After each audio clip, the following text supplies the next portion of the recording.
বিসমিল্লাহির রহমানির রহিম।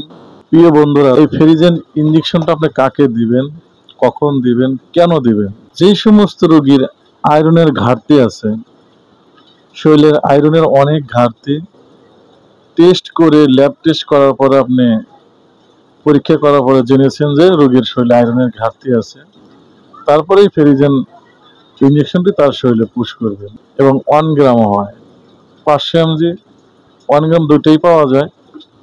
এখন আমি যে রোগীটাকে এই ফেরিজেন ইনজেকশনটি পুশ করব, উনি একজন মহিলা রোগী।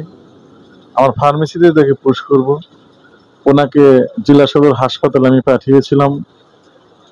ডাক্তার সাহেব দেখে শুনে বুঝে ওনাকে যে ডোজটা দিয়েছে, 3 দিন পর পর এই ফেরিজেন ইনজেকশনটা নিতে হবে 4টা। আজকে একটা নিল, 3 দিন পরে একটা, তারপরে 3 দিন পরে একটা, তারপর মোট 3 দিন পর পর সে 4টা ব্যবহার করবে, এটাই তার ডোজ। এখন আমি তাকে পুশ করব।